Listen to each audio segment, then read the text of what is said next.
پورا معافی کا مہینہ ہے کہ دوزخ کے دروازے بند ہو جاتے ہیں، جنت کے دروازے کھول دیے جاتے ہیں، شیطان قید. آپ دیکھتے نہیں نمازی کیوں بڑھ جاتے ہیں رمضان شریف میں؟ کہ وہ نامراد قید ہو جاتے ہیں. تو کسی کو زنجیروں میں باندھا ہو وہ چل تو نہیں سکتا، چھوڑ دو زنجیریں تو چل پڑے گا. تو اللہ تعالی ہم سب کی حفاظت فرمائے. کوئی دعویٰ نہ کرے، لیکن جو تھوڑا سا غفلت میں ہوتا ہے تو ایمان کمزور ہوتا ہے، انہوں تو شیطان بن کے جامع نہیں دینے. جمعے جاواں گے، جمعے کئی جمعہ بھی نہیں پڑھتے، عید تے جاواں گے، کوئی عید بھی نہیں پڑھتا. یہیں یہ ایک نگینہ سینما کے مالک نے بیان کروایا تھا اور اس نے بعد میں اس سینما کو گرا دیا. آج کل وہ کینیڈا میں ہوتا ہے. تو وہ سینمے کا جو تھا نا مینیجر، وہ میرے پاس آیا، کہا مولانا آج میں پہلی نماز پڑھی ہے. وہاں ہم نے مغرب کی نماز پڑھی، اس کے بعد بیان ہوا. بیان کے بعد وہ اتنا ہنگامہ ہوا کہ رش بہت تھا، تو وہاں نماز پڑھی نہیں جا سکے. ہم نے کہنے لگا، میں چل رہا تھا میرے ساتھ ساتھ، مولانا آج میں پہلی نماز پڑھی. میں نے کہا کیا مطلب؟ کہا جی یہی کہ آج زندگی دی پہلی نماز پڑھی. ہوگا راؤنڈ اباؤٹ 40-45 سال کا. میں کہا پہلی نماز؟ ہاں جی پہلی نماز. جمعہ پڑھے؟ نہیں کدی نہیں. عید؟ نہیں کدی نہیں. آج پہلی نماز تھوڑے پیچھے پڑھی ہے.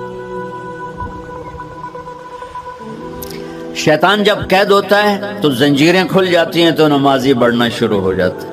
اس کے بعد جو گھٹتے ہیں نا تو شیطان کی وجہ سے نہیں، اپنی عادت اور سستی کی وجہ سے. پہلے 2-3 دن بڑا جوش ہوتا ہے، پھر اس کے بعد گھٹتے ادھے کو پھر نکل جاندے ہیں، ادھے رہ جاندے ہیں.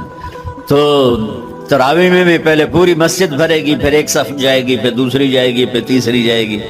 تو بھائیو یہ رمضان آ رہا ہے، دیکھو میں ہاتھ جوڑتا ہوں، نماز 5 وقت سارا سال فرض ہے، لیکن روزے کی برکت سے کیا ہوتا ہے؟ شیطان قید ہو جاتا ہے تو وہ سارے بھاگے آ رہے ہوتے ہیں.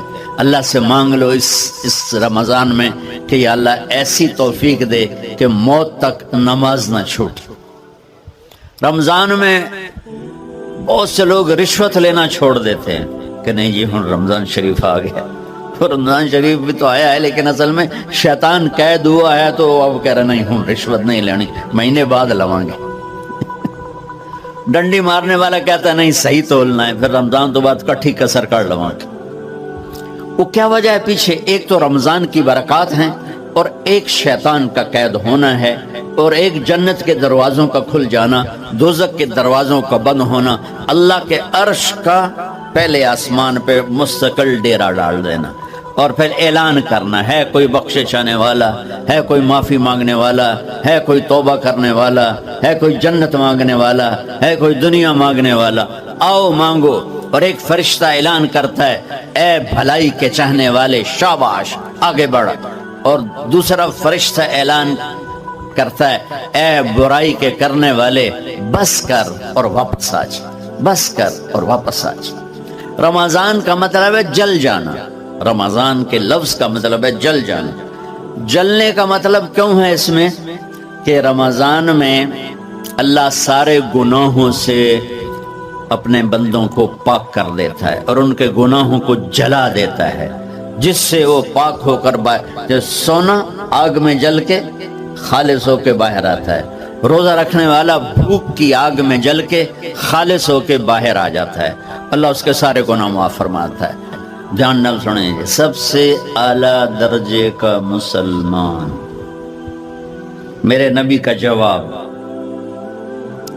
جو سارا دن مصلی پہ بیٹھا رہے، جو ہر سال حج عمرہ کرے، جو مسجد سے نہ نکلے، جو رات کو قرآن پڑھے، دن میں روزے رکھے. نہیں، سنو غور سے سنو، من سلم المسلمون لسانہ ویدہ، سب سے اعلیٰ درجے کا مسلمان فیصلہ بات کا وہ ہے جو اپنے مسلمانوں کو تکلیف نہ پہنچائے، جو ہاتھ اور زبان سے کسی کو تکلیف نہ پہنچائے، وہ سب سے اعلیٰ درجے کا مسلمان ہے. کیا بات! میرے نبی سے ایک صحابی نے پوچھا یا رسول اللہ، ہمارے محلے میں ایک خاتون رہتی ہے، رات کو تہجد پڑھتی ہے، دن میں روزے رکھتی ہے، پر اس کی زبان بہت سخت ہے، بہت بےزتی کرتی. آپ نے کہا جہنم میں جائے گی. کہا جی ایک خاتون ہے جو نہ نفلی روزہ لیکن اس کی زبان کا بول بڑا میٹھا ہے، کہا وہ جنت میں جائے گی. تو سب سے اعلیٰ درجے کا مسلمان کون ہے جو کسی کو تکلیف نہ پہنچائے؟ پھر اس نے پوچھا ای الایمان افضل، سب سے اعلیٰ درجے کا مومن کون ہے؟ تو آپ نے فرمایا حسن الاخلاق، جس کے اخلاق اچھے ہوں وہ سب سے اعلیٰ درجے کا ایمان والا ہے. کیونکہ تکلیف نہ پہنچانا اخلاق کی ایک صفت ہے اور اخلاق کی بے شمار اقسام. میرے نبی نے فرمایا اچھے اخلاق 360 صفات کا نام ہے. ایک صفت بھی کسی مسلمان مرد عورت کے اندر ہوگی تو جنت میں چلا جائے گا. سامنے ابو بکر بیٹھے تھے، کہنے لگے یا رسول اللہ کو میرے اندر بھی ہے؟ تو آپ نے فرمایا تیرے اندر ساری ہے، ساری تیرے اندر ساری. تو ابتدا بھی بتا دی، انتہا بھی بتا دی. اور عبادت بھی مسلمان کو اخلاق تک پہنچاتی ہے. اب سنو قرآن سے، اللہ تعالیٰ انسان کسے کہتا ہے؟ ایمان والوں کو. ان الذین کفروا من اہل الکتاب والمشرکین فی نار جہنم خالدین فیہا اولئک ہم شر البریہ. سب سے بدترین مخلوق وہ ہے جو اللہ کو نہ مانے، جو اللہ کے دین کو نہ مانے. آپ نے کہا وہ سب سے بدترین مخلوق. تو لا الہ الا اللہ محمد رسول اللہ ہمیں انسانیت میں داخل کرتا ہے. انسان ہے ہی وہ جو لا الہ الا اللہ محمد الرسول اللہ کا کلمہ پڑھتا ہوں میرے رب کے نزدیک. نماز کیا ہے؟ نماز کیا ہے؟ بول بھائی. ہاں میرا اللہ کہتا ہے ان الصلاۃ تنہا. اب آئی نہیں چل رہا.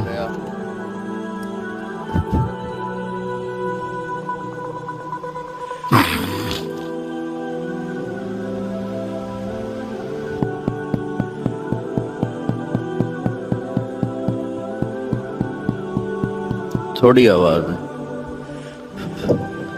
نماز کیا ہے؟ ان الصلاۃ تنہا عن الفحشاء والمنکر. تم نماز پڑھو، یہ تمہیں بد اخلاقی سے بچائے گی اور یہ تمہیں گناہوں سے بچائے گی.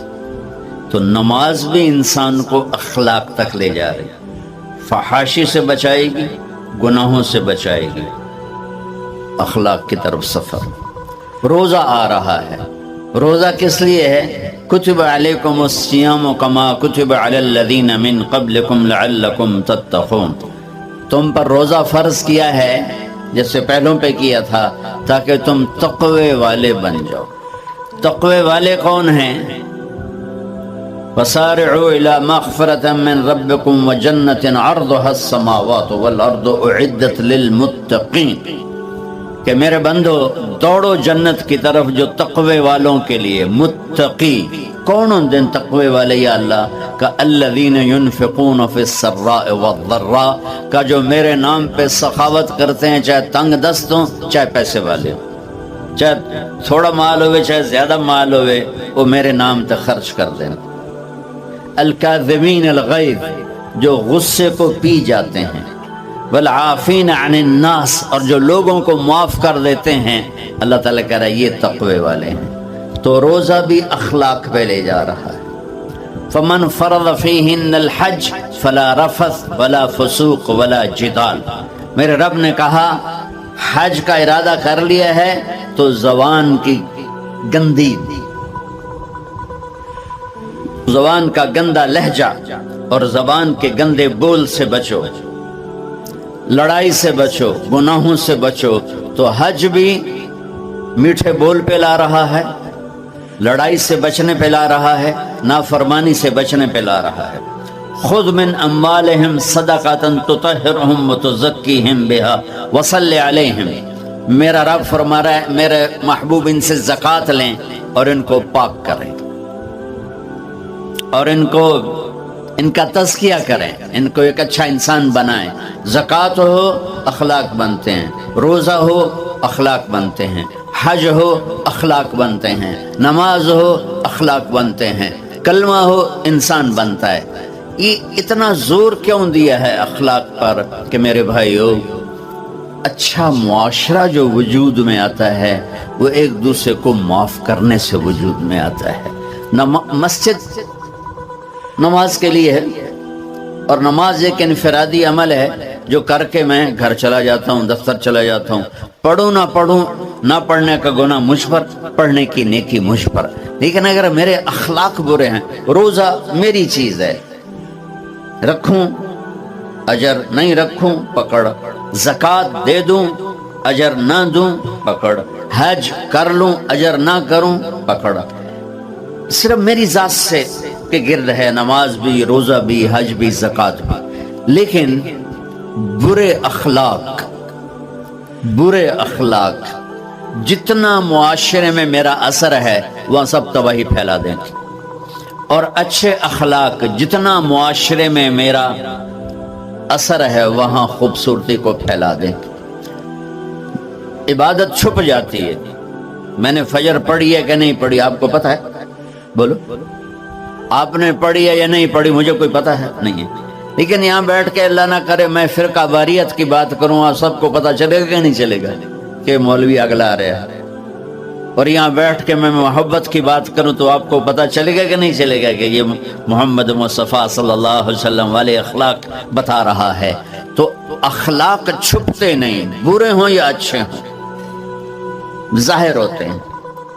اور سب سے زیادہ اس آدمی کا خاندان، جس آدمی کو بدتمیزی کی عادت ہے، وہ بیوی کے دل کو برباد کر دے گا، ماں باپ کے دل کو برباد کر دے گا، اولاد کو برباد کر دے گا، دوستوں کو، نوکروں کو برباد کر دے گا۔ اس کے نوکر سامنے کہیں گے میاں صاحب، شیخ صاحب، سیٹھ صاحب، خان صاحب، اتھے جا کے گالی کڈھن گے۔ اور جس کے اخلاق اچھے ہوتے ہیں وہ اپنے گھر کو خوبصورت بنا دیتا ہے، رشتوں کو خوبصورت بنا دیتا ہے، ملازموں کو خوبصورت بنا دیتا ہے، اپنے کاروبار کو، اپنی زندگی کو، ہر پہلو اس کا خوبصورت ہو جاتا ہے۔ اچھے اخلاق لباس کی طرح ہیں جو میرا ہر عیب چھپا لیتے ہیں، اور برے اخلاق ننگے آدمی کی طرح ہے جس کا ہر عیب سامنے آ جاتا ہے۔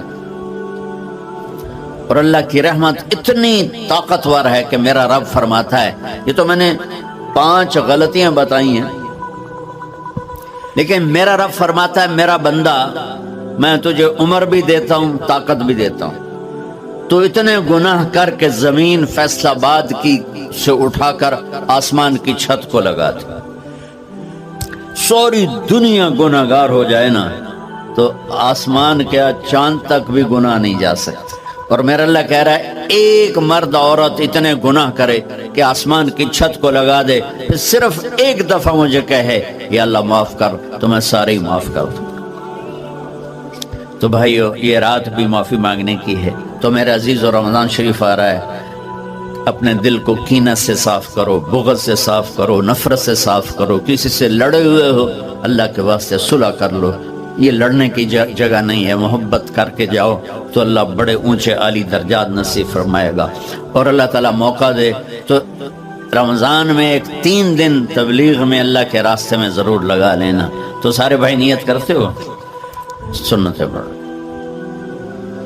اللہ نے زکوٰۃ فرض کی ہے تو زکوٰۃ نکالو۔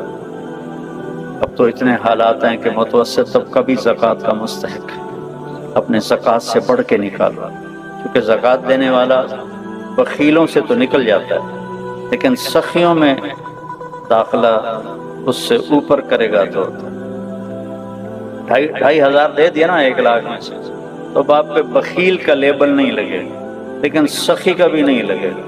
اوپر 54 خرچ کرتا تو ایک سٹیپ آپ آ جائیں، سخی بن کے زندگی گزارو۔ لوگوں پہ خرچ کرنے کا مزہ بہت ہے، جوڑنے کے مزے سے زیادہ لگانے کا مزہ ہے۔ تو رمضان آ رہا ہے، خرچ کریں، زکوٰۃ سے بڑھ کر دیں، انتہائی ضرورت مند ہیں ہمارے لوگ۔